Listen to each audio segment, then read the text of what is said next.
Rachel's character walks in, and it takes place about 20 minutes in. And then they would put smoke in the air, right? They do it today, but back then, it sounds like we're talking about the pioneer days, but it's true. They would use bee smoke. Like, it was gross. It was really toxic. Now they have all this like special smoke that's not carcinogenic, and but back then we woke up and I'm like, ah, hideous. We all complained because it was a lot of smoke that we were walking in and out of, and it was a big, big set, so it was very, very smoky. And you'd wake up the next day like, holy cow! It was very uncomfortable. Not as uncomfortable as doing in those sweatsuits, but yeah. I mean, the scene with some intimacy between you and Harrison Ford, where there's some kissing, it's a super sexy scene, but it's also bordering on sexual violence. So it's fascinating to watch. I'd be curious to know what your recollections are of those shooting days when you were doing that. Is that particularly intense? I think Ridley was getting even with me because I had a hard no on dating. That's what I think. That's my feeling when I look back. What the hell is going on here? Yeah, because who understands that? You walk in and I'm like trying to understand it, pushing me, and I'm like, what the hell? So, who knows? That's just a theory. I have no proof of that. I can't verify it, but yeah, it was just. Yeah, I didn't get that at all. But Harry was nice in one sense, which is, I'm gonna kid you not, I didn't know how to do screen kisses. Why would I? So he's coming up and kissing me, and I'm thinking, oh shit. And so I'm trying to be a good kisser, And he goes, between takes, he goes, don't mash. And I go, mash? What's mash? He goes, don't mash my face. And I go, okay. And he goes, it doesn't look good on film. Just let me kiss you, and you just don't mash. I go, okay. Not mash. And, I tried to, Harry was very nice about, like, grabbing the hair out of my face. Harry was very good at the technical side. Like one time we were shooting and I'm walking in and I'm going, you ever take a test yourself? And, well, we did it one time and we had a metronome going to sort of give it some pace. And then Harry went, hang on. And they were doing this for me, I guess. And he turned it off. And I was like, okay. And he says, I don't want to have to loop it later. He didn't want to have to go back and do additional recording, ADR. And I don't know who thought of the idea. I guess it was Ridley who said, yeah, just take your time. Listen to the metronome, take your time.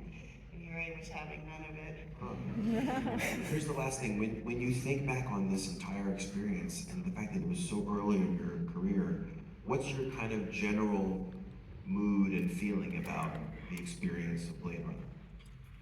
Well, of course, I was very grateful to be in such an iconic movie. I mean, I think is the best movie I got to make in my career up to date. So that's a great, obviously I understood what a great opportunity it was at that time. But it's also true that early success, I was really young, is not necessarily the most educational. It can be very, it can be misleading, like there was a sort of short period of time when so much smoke was being blown up my ass that I was like, I must be amazing! I must be incredible! And you realize, oh, wait a minute, and it can set you up to have to learn, humility, and all of that is a blessing as well, but you gotta want it. I mean, when you get big success, and I got a lot of attention in the 80s, 85, all of that time, I was just dealing with a lot of attention, but at some point, what goes up must come down. And you have to have those skills, and luckily, I did. I was a good, nice, calm person who meditates and understands how important it is to be nice and kind. But that, I had to learn by at some point, there was some transition in there where I was like, sort of a stupid girl asshole, and I thought, oh no, this isn't the way to live. Let's not live that way. So I ended up getting married and going and living in Sedona and having my babies and, being more of an Earth Mother type. Okay, so if you think this is the best movie you've been a part of, what would number 2 and 3 be? Well, Ace Ventura, I love.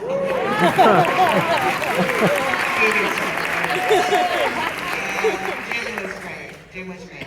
Very generous. Jim was very generous. And There's No Way Out on that list. I love No Way Out. It was actually a good experience. The thing is, I loved working with Gene. Kevin was not. He was a little more like Harry. Leading men can be assholes, and it's just like, and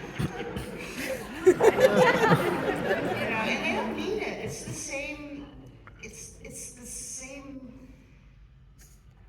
brainwashing. Like you're in front of the crowd, and this is why being a movie star is not actually the easiest of things, because it can separate you from your fellow beings. And you can't be in show business without an ego. Because I remember the first time somebody was yelling at me, and I realized, oh God, I'm going to have to learn to yell back. I'm going to have to go, wait a minute! You have to sort of have that ability, because if you don't, you just get devoured, right? But then you can go too far on the other side where you're like, I need my trailer to be so big, or I'm not coming to the set. And I'm like, oh my God, please, not today, right? But you deal with that. And I remember being on a lot of sets where I would be like, can we not do that today? Just come on out. Let's just calm down. And, let's get to work. We're good. It's good to be here. We're getting paid good. We're doing a fun job. It's a nice day. We have a lot of dialogue. So come on out. Let's get to work. Let's get to work. And I'm a people's people type of person. I'm not the kind of person I had a lot of people over the years compare me to 3 people who work, you work with people in the business and they've seen everybody. A lot of people told me I was a lot like Robert Mitchum. Oh. I know. Because he would come in and he'd be like, no acting required today, no acting required today. Okay, this is important, this seems important, let's get this right. A lot of people told me I was like Carol Lombard, because she would always hang out on the set. And I was not interested in hanging in my trailer. I was always interested to be out where the camera was and looking around and seeing what's going on. And, I like being where the action is. And then a lot of people told me I was like Lucille Ball because I was bossy. That's what I heard, And I'm sure that's true, because I am a little bossy at times. You're also a delight, and it's an absolute pleasure to be with you, Sean Young. Thank you for being with us. Thank you for supporting us. And I'm so envious to get to watch Blade Runner right now. Enjoy the movie, everybody.